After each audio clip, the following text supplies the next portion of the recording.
Hello students. For today's session, I want to continue the session in English. In between sometimes I can describe the newses in Bengali too because this session is also targeted for the Bengali listeners and Bengali students who are attending exams in the West Bengal State. You need to open up the PDF in front of you that will be attached to the description box, and you need to follow the PDF while listening the video. The first news is India spent $24 billion for buying foreign defense items in last 5 years. Actually, in terms of defense spending, India now stands at fourth position after Saudi Arabia, and the first position is secured by USA. And India's defense spending, according to the worldpopulationreview.com, in the year of 2023 is $61 billion approximately. And mainly the defense equipments are being supplied from the countries Russia, France, Israel, and Spain, among others. Next, come to the next news. It's about a exercise. The exercise is Trishakti Prahar. It's a 10-day exercise and 10-day training exercise involving the three forces: Air Forces, Army, and Central Armed Police Forces, CAPFs. As the name suggests, Trishakti Prahar. Venue, Tista Field Firing Range, North Bengal. So from exam point of view, the main importance is the name of the exercise and the location of the exercise where it was conducted. Next, come to the news. Australian Open. It's one of the grand slams that is occurred in the first half of the year, of a particular year, and the four other three grand slams are Roland Garros, that is French Open, and Wimbledon, and thereafter US Open. And we need to know the court that is being used for the grand slams. Like Australian Open and US Open are being played on hard court. Likewise, Roland Garros, like French Open, has been conducted on clay courts, and Wimbledon uh, need to be conducted in the grass court. So before 1988, the grass court was used in case of Australian Open. Now let us talk about 2023 Australian Open. Who are the winners? Who is the runner-up in terms of men's and females? So in the men's single, Novak Djokovic, who is from Serbia, defeated Stefanos Tsitsipas. He belongs to Greece. And in the women's singles, Aryna Sabalenka, who belongs from Belarus, defeated Elena Rybakina from Kazakhstan. So you need to remember the winners and runners up and their countries, from which country they belongs. Let us talk about a campaign launched by Kolkata Police targeting the gender violence, actually domestic violence on women, and the respective measures that need to be taken to weigh away the menace. And the key highlights are circulating a 2-minute video depicting domestic violence, highlighting the importance of educating men to respect women, restarting a sensitization program for students at boys and co-ed schools, installation of around 1000 CCTV cameras near educational institutions, and along with it, dedicated investigation lab for better detection of cyber crimes against women. Kolkata Police has launched its Respect Women campaign with a 2-minute informative video depicting domestic violence. The video, which has been anchored by veteran actor Mamata Shankar, ends with a call to every victim of domestic violence to seek police help by dialing emergency number 100. So here is the main focus is that women are most probably suppressed by any types of domestic violence, and they need to raise their voice to reach out the police by dialing the emergency number 100. Obituary, that is very important, as this person has recently got Padma Bhushan, and she was died recently. Her name is Vani Jairam. Uh, she was famous for over 10,000 songs in 19 languages, and her very popular song was Bole Re Papihara from Guddi movie. So, this obituary is important. She was awarded with Padma Bhushan, the country's third highest civilian honor. Next, a news is very important, and it is important because it's a cooperation agreement among India, France, and UAE. Because this agreement is important from international perspective. The main focus areas are power sector, defense sector, and environment. While India, France, and the UAE on Saturday, actually this is on 4th of February, announced a formal trilateral cooperation initiative with the aim of expanding cooperation in several areas of mutual interest. What are the areas?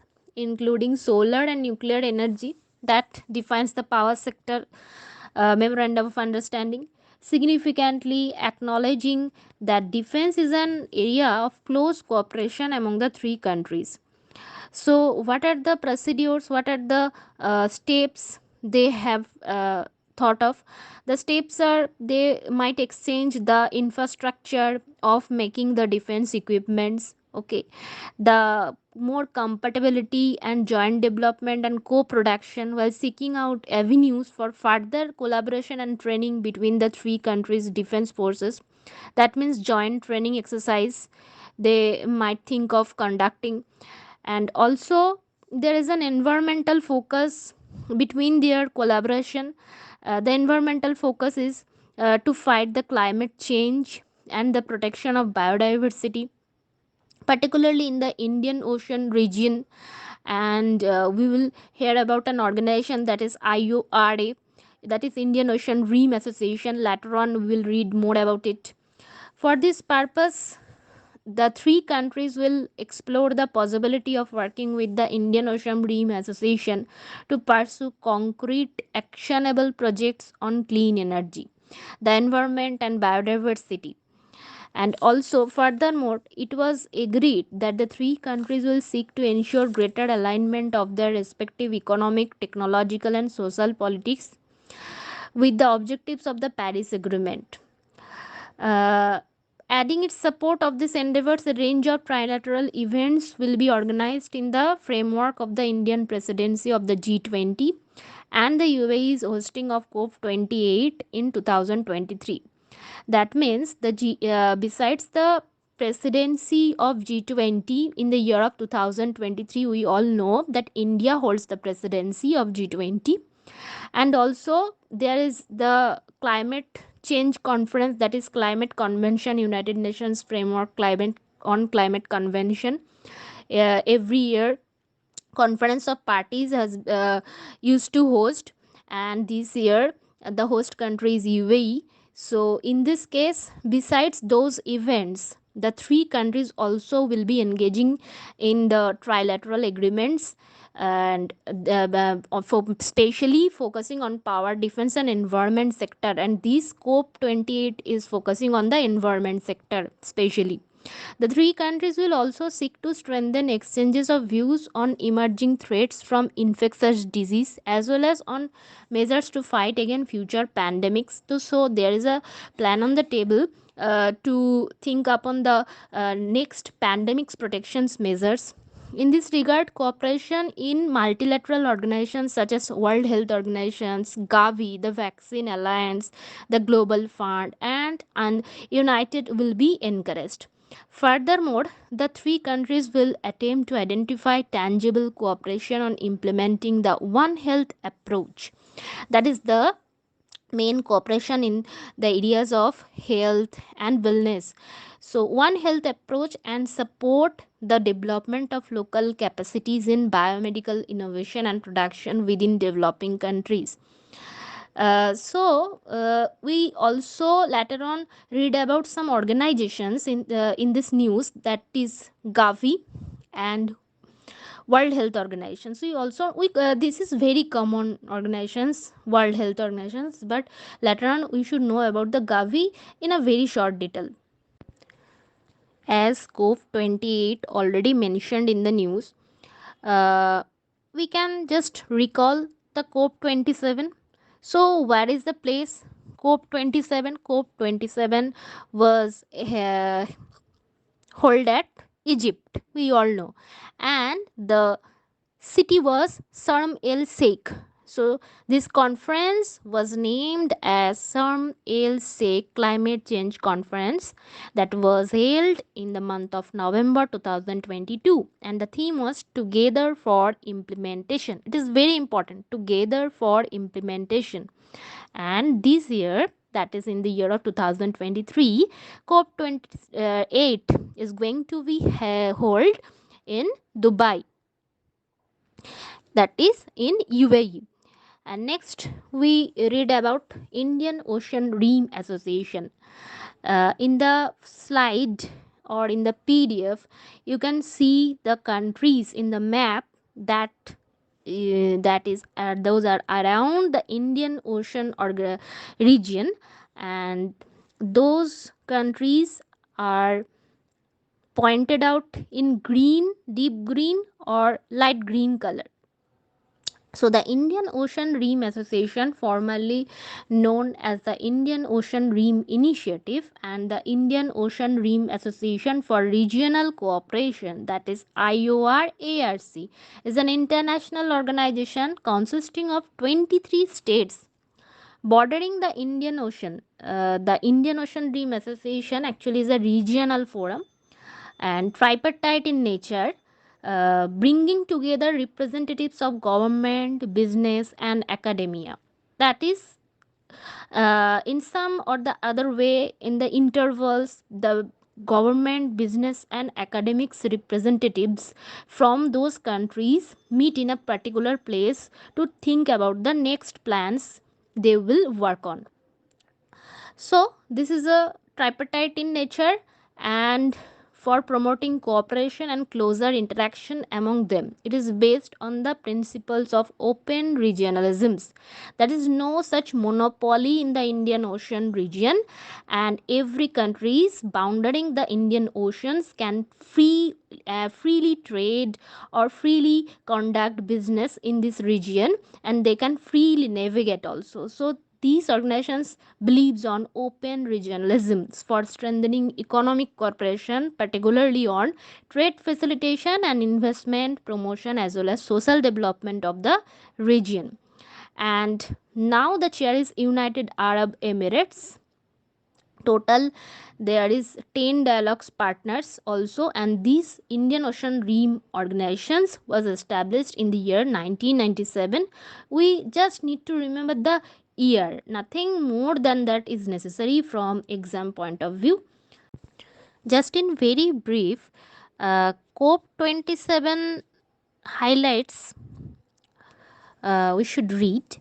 COP27 did not progress commitments or show evidence of significant action by countries to further draw down global emissions.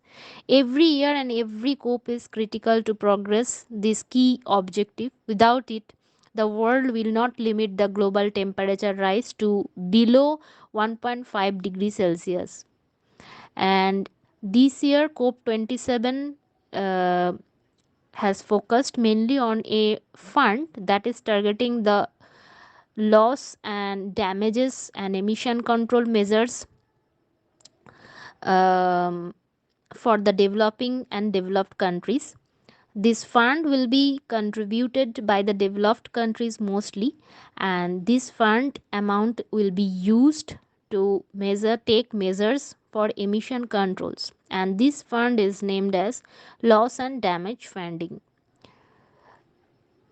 The vaccine alliance, that is Gavi, is important to know some details. Gavi officially the Vaccine Alliance, previously the Gavi Alliance, and before that the Global Alliance for Vaccines and Immunization. So the acronym is important. Gavi, the Global Alliance for Vaccines and Immunization, is a public private global health partnership with the goal of increasing access to immunization in poor countries. That Gavi is extending a partnership and health assistance and immunization assistance to the poor countries, and it is a PPP mode basis organization.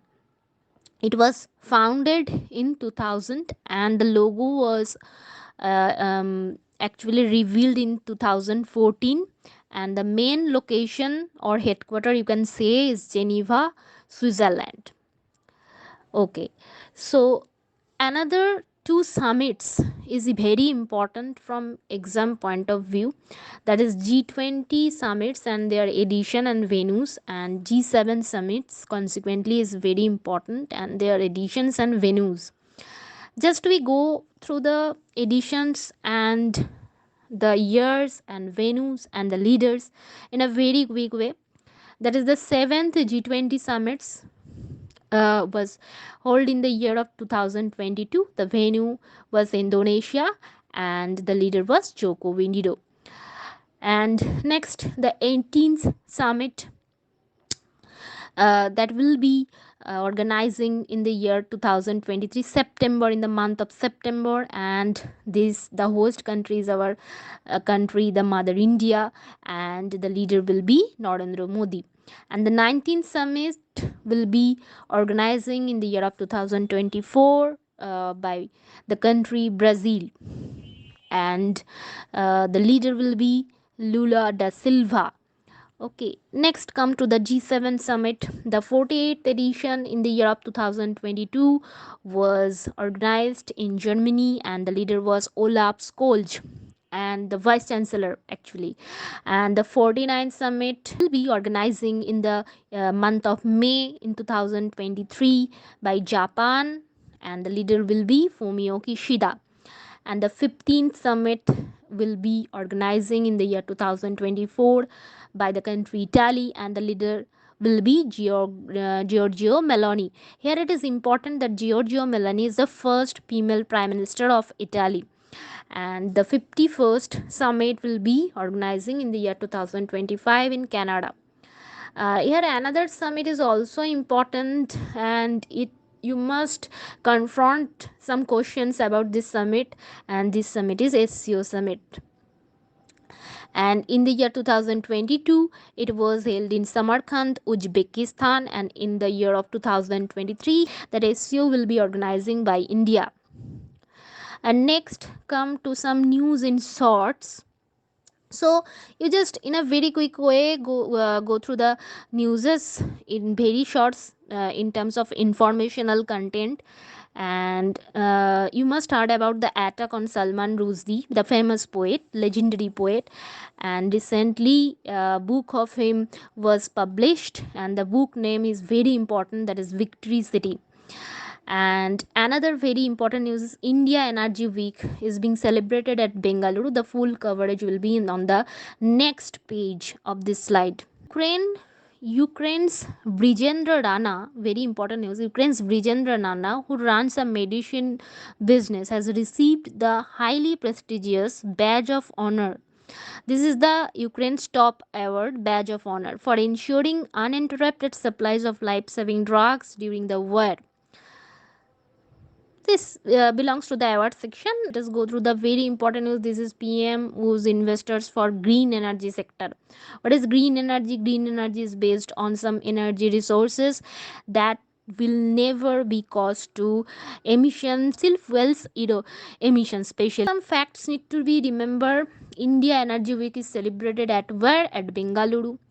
And there is a focus on E20. What is E20? E20 is a one types of green energy, petrol blended with 20% ethanol. What is E20? E20 is a petrol blended with 20% ethanol. And there is also a focus on green hydrogen production and investments from foreign countries in the production of green hydrogen in India. And also Indian Oil, these organizations will be involving in the production of a fabric made of plastics. These fabrics will be used for the garments of the defense forces and also the petrol pump attendants. There is a survey. The survey name is Global Leader Approval Survey, and this survey is important as our Honorable Prime Minister Narendra Modi secured the first position in this survey. The survey firm is US based firm Morning Consult. It is a political intelligence research firm, and PM Narendra Modi, most popular leader with an approval of rating of 78%. The poll surveyed 22 global leaders. There were 22 global leaders on which the survey was being conducted. The newly elected first woman Prime Minister of Italy, Giorgio Meloni, placed in 6th place with 52% ratings. Then next come to the next news. Russia, China and Pakistan to take part in SCO auditors meet in Lucknow. So here it's important the venue of the SCO auditors meet, and that is Lucknow. And it will be presided over by our Comptroller and Auditor General Girish Chandra Murmu. So the key person is important here. India's largest helicopter making plant will be inaugurated at Karnataka, Tumakuru. PSU Hall is associated with it. This is also an important news that the India's largest helicopter making plant, where it will be inaugurated, it will be inaugurated at Karnataka's Tumakuru. The obituary, and it's international obituary section. It's belong to the international obituary section. Parvez Musharraf, former Pakistan president and army general, died at the age of 79. Next come to the news. It's very popular that app blocking regarding government blocks 232 apps operated by Chinese and foreign entities. The number of apps that were blocked is important. The number is 232, and in this respect the Department of Telecommunication, Minister of Communications Minister's name is important as a key people. Sri, and he is Sri Oishini Vaishnav. He is also holding the railway ministry. Next come to the news, the Grammy Award in the music section. And this year India's Ricky Cage won the Grammy Award for his album Divine Tides. Another joint award winner, Stewart Copeland. Cage, the only Indian to hold 3 Grammy Awards. India's Ricky Cage won the Grammy this year for his album Divine Tides. His album was nominated in the Best Immersive Audio Album category. So the category is also important. It belongs to the Best Immersive Audio Album category. There is a retirement of a cricketer from international cricket, and he is a very popular cricketer, Aaron Finch. Aaron Finch is an Australian former international cricketer who captained the Australian cricket team in ODI and T20. He retires from international cricket. A powerful 7.8 magnitude earthquake hit parts of Turkey and Syria on Monday. Earthquake regarding full news coverage you can see in the description box and the I button.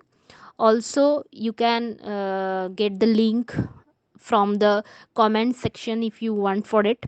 I will cover the whole earthquake, recent Syria and Turkey earthquake in a separate video, and the link will be in the description box. You can check out it. There is another climate calamity related news, that is the Arctic blast. What is the Arctic blast? That is recently deep freezing the US and Canada. Recent temperatures of minus 78 degrees Celsius are reportedly the lowest ever recorded in the United States. So, what is Arctic blast? The bitter weather all started further north as frigid air collected over the snow covered ground in the Arctic. Then the jet stream, oblique air currents in the middle and upper parts of the atmosphere began pushing this cold pool down into Canada and the US. An Arctic blast is defined by the US National Weather Service as when very cold air masses that typically originate in the Siberian region of Asia cross over the North Pole into Canada and push south and east into the lower United States. So this is a very disturbing climatic conditions, that is Arctic blast, and mainly it causes from the Siberian region of Asia. So you need to remember the region which causes the natural these types of natural calamities. Another important news is Indian American Natasha Pedianayagam was named the world's brightest students list for the second consecutive year. Actually, the its name is being uttered very tough to be uttered. Actually, the Panagadium. So you just remember the first half of the name, that is the Natasha first name. You just remembered it, and it's enough for the exam purpose. So she was named the world's brightest students for the second consecutive year. That's all for the exam. And her age is only 13. Today, the main important economical news is RBI's monetary policy. We know that RBI published says the monetary policy on bi-monthly basis, and after that the monetary policy will come up in the month of April, and now we are reading the monetary policy in the month of February. So some highlights of the RBI monetary policy statements are: RBI hikes the benchmark lending rate, that is the repo rate. We will also read about the various rates and its definitions, and we will understand it later on in the next slides. So RBI hikes the benchmark lending rate by 25 basis point. What is 25 basis point means? 0.25%. So 25 basis points to 6.50. So earlier it was 6.25 and now it is 6.50%. And we know that there is a 25 basis points increment in the repo rate when we conclude or arrive at the MSF rate. So MSF rate, what will be the MSF rate based on the current repo rate of 6.50%? The MSF rate is 6.75%. And these decisions was taken by a majority of 4:2. That is, we know the RBI monetary policy is total memberships is conducted by the total members of 6 persons, and the decisions was supported by the majority of the 4 persons. So RBI projects 6.4% economic growth. The next economic growth projections is 6.4%, respect as against the 7% this fiscal. Inflation come downs but to 5.3% from about 6.5% this fiscal. So if we can segregate the quarters, first quarter, second quarter, third quarter and fourth quarter, we can see that in the first quarter the average fiscal inflation is 5%, then 6.4%, then also 6.4%, then sorry, this is 6.4%, and then 5.4%. So the average is average inflation is 5.3%. We just need to remember the repo rate, the economic growth projection, that is GDP rate, gross domestic product rate, GDP growth rate according to RBI 6.4%, and the inflation rate according to RBI monetary policy is 5.3%. That's enough. Inflation outlook clouded by protected geopolitical tensions and rising commodity prices. That is the inflation that is come out of it from the RBI's monetary policy is due to geopolitical tensions and rising commodity prices.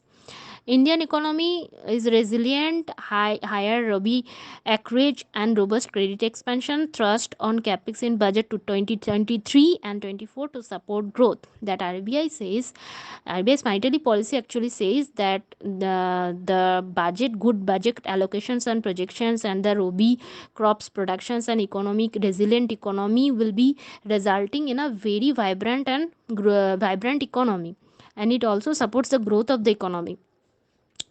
Okay, next, the foreign exchange reserves is pegged at USD, that is dollar 576.8 billion as on January 27, 2023. Indian rupee remained one of the least volatile currencies among its Asian peers in 2022 and this year. Even though the Indian rupee has been devaluated as against the dollar, and that is pegged at 82 point something, then also it is not that much volatile as against the other Asians currency that the RBI monetary policy has stated. All inbound travelers to India will be allowed to use the UPI for their merchant payments. That we are focusing on more digital payments infrastructure. We are focusing or encouraging the customers to pay digitally. Pilot for QR code based coin vending machine. The QCVM, the acronym and the full form of QCVM is too much important. That is QR code based vending machine to be launched in 12 cities in a pilot mode. For that pilot mode means for the first time these types of vending machines are being introducing. So are being introduced for the first time. So it is in a pilot mode based QR code based vending machines. Okay, next meeting will come up in the month of April. Now next come to the some key rates and their definitions. That is, we need to remember as regarding the RBI monetary policy. The first is NDTL. What is NDTL? NDTL means the total or net demand and time deposits that are liability of the bank. NDTL stands for net demand and time deposits liabilities. Here, time liability signifies the deposits that the individuals, or in the case financial institutions, can withdraw after a previously determined period, like the current account deposits. And demand liabilities, on the other hand, convey a contrary working principles. That is the savings account deposits that we keep with the bank. That's banks are liable to repay back the deposits uh, that are saved in terms of savings account by the customers and on their demand. And next we come to a particular rate, that is SLR. The full form of SLR is statutory liquidity ratio. What is the ratio suggests? This ratio is a percentage of total NDTL or that need to be kept with the RBI from the banks, and these types of ratio need to be maintained in terms of gold or government securities by depositing those securities or gold in with the RBI. So the term statutory liquidity ratio refers to the liquidity reserves assets that commercial banks and lenders need to maintain in the government securities or gold to stay operational. Why these types of reserves need to be maintained by the banks? Because in their bad times, or if there is a probability of winding of the banks, or there will be a disruption in the banking business, then RBI could support in distress to the banks, and RBI extends the supportive measures to the banks, and this time those securities and gold will be enough use. So as per the current RBI guidelines, lenders are required, so it's a risk mechanisms by the RBI, I think. As per the current RBI guidelines, lenders are required to keep a portion of the NDTL in the form of liquid assets as SLR. Lenders means here the banks need to maintain a particular percentage of their total net demand and liabilities with the RBI in case of SLR. Now comes to the repo rate. What is the rate suggests? The repo rate is the interest rate at which commercial banks borrow money from the RBI. Usually banks sell their current securities and bonds to the RBI and get a short-term loan with an agreement to repurchase them at a preset rate at the end of a specified period. So repo rate and MSF rate was quite seems quite similar, but these rates are not similar. In case of repo rate, banks deposits their bonds and securities to the RBI. In exchange, they demand some loans or demand some money in a particular interest rate, that is repo rate. But in case of MSF, banks also lend some money from RBI, but not in terms of any securities, government securities, or this is a lending rate, or this is a MSF is a lending rate that is used for a overnight borrowing. So this, the main difference between MSF rate and repo rate is that repo rate is not a rate that is used for overnight borrowing, rather MSF is a rate that is used for overnight borrowing, and repo rate can be used against government securities, but MSF it is not such a rate that can be used to take loans from RBI against government securities. Next comes to the reverse repo rate. Reverse repo rate is the rate that is exactly opposite to repo rate. So Reserve Bank of India lends money from banks in this rate. And what is a bank rate? Bank rate is just an extending version of MSF rate. So in case of MSF rate, the banks lends money from RBI on overnight basis. But in case of bank rate, the banks lends money from RBI when there is a shortage of shortage of money to run out the banking business. And this type of rate is used to lend money for the long term. So the bank rate is the interest rate against which the RBI provides long term loans to commercial banks. It is another tool in the RBI's monetary policy that helps the apex banks, that is means the RBI, steady the cash flow in the economy. So to regulate the cash flow, that is to suck liquidity or to infuse liquidity, these types of rates are used in the monetary policy. So that's all for today. Bye bye, guys. You can read out the PDF after hearing the session, or you can open it in front of you while hearing the video. What is your choice? Just do it and enjoying the session.